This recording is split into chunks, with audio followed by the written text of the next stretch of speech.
Everybody, and welcome to the vlog today. Today we're going to talk about something, and it may get a little, try not to make it too boring, but it's going to be a little geeky on you because I've been reading, as you all have over the course of the past several weeks, about COBOL programmers being in high demand. And COBOL, of course, is the common business oriented language. And I have something to show you guys. It's visual. And I've done this before, but I took COBOL in college. No, it wasn't junior high. It was college. I took COBOL programming in college, and actually got an A in the class. And I was just wondering. I was just thinking. I used to ramble, and I'll ramble a little bit because back in infrastructure, when it comes to mainframes, okay, if you may not know what a mainframe is if you're old enough, or you know studied your history in regards to how computer systems were first started. You had mainframes, right? And your mainframe computers were designed to support, the backbone infrastructure. Big old think big, bulky, takes up an entire room type of feeding. The ones that you feed cards into and all that other stuff. Just think about those types of systems when I'm talking about mainframe systems. And um, I used to ramble and rant when I got out of the FBI, or when I went into the government, that the back end systems for the federal government were mostly mainframe systems and mostly ran on COBOL. And you could tell when you're interacting with a mainframe or computer systems. Like I used to um, get upset at certain websites that wouldn't let me do a complex password. Of course, COBOL was not one of those language that supported your use of those special characters, as even certain special characters, right? You even have those sites now that there are only certain special characters that you're allowed to use, and that's because on the back end they're running a system that did not recognize that individual special character as something that could be digested, for lack of a better term, by the program. So those symbols weren't used. So you'll see it happening. And now you have federal government trying to get people checks out for stimulus and everything like that. And during this crisis, they're not able to keep up because those systems, the COBOL goes back to what, 19, don't stop. It goes back to probably the 80s, I guess. Let me do it that way. But I went to college in the 90s, and I was learning that particular language. And so when I was looking at the all call for COBOL programmers, I'm like, okay, but they want people to volunteer. People are out of work, and you have individuals out there that could potentially know how to help. Like I could potentially put my hat in the fray, but I'm trying to, somebody has to pay me to do that. I'm saying, I understand we're in a crisis and everything like that, but our economy is shut down and we're all at home. And you have coders out there that should be gainfully employed by utilizing this language. I mean, there's like 220 billion lines. Like I think in 2017, it was 220 billion lines of COBOL code that was still out there. And then, of course, 43% of banking systems were COBOL. And then it says 95% of ATM swipes were COBOL. So they're still utilizing this language. And it's something that, you know, of course you want to move away from. There are security benefits to having a language like COBOL in your environment that nobody knows. And so trying to attack those systems becomes difficult. But guess what? Now that the bad guys also know what you know, which is some of these back end banking systems are run on COBOL. Guess what? They're going to learn COBOL too, in a way to try to get around that. Now, usually, how you mainframes are ultimately designed to, you can't really compromise them unless, because they're not internet connected, so to speak. They're, they're designed to be big and bulky, and that the only way you can compromise those systems are by being physically present.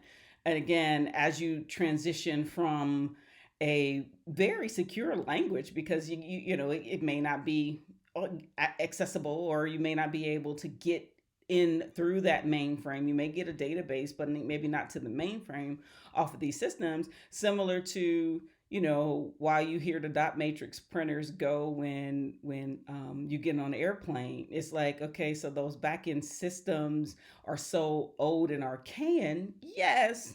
However, they're a little bit more secured in connecting them to the internet, because then now you have a situation where any vulnerability in that chain is now vulnerable. So ATM systems itself, you hear about, skimming technology, but the skimming technology is not attacking the actual ATM machine itself. It's attacking, the skimming technology on the magnetic code, the magnetic strip. So there are good and bad to having those systems, but when we're in a crisis like we're in now, not having individuals that still learn that language, when it is a language that supports a lot of our infrastructure. You see now how that's been, now they're asking for a whole bunch of people, right, to try to get up, and you see forums popping up, and now this is, people are trying to catch up, just to support, this the economy going forward, right? So moving to more secure systems. Okay, assessing the situation of, the benefits of some of that back end infrastructure being on a very, very old language. I think now I feel like I'm a dinosaur because I know COBOL, but I know it. I'll claim it. So it'll be interesting to see how the states are going to get everybody up to speed. And I know the coders out there are gonna they're gonna stand united and get everything that what get the states and everything else and the people what they need in regards to these systems. So good luck, all of you. Just don't call me. I'm not volunteering. Stay tuned for our random thought. Thanks. Is it time for your annual wellness check? Cybersecurity and privacy programs, once implemented, can't get stale. It's very important that you take a look at those at least on a regular basis or semi regular basis to ensure that you are complying with industry best practices, that there haven't been any laws implemented in your state that actually affects what you're doing from a day to day perspective.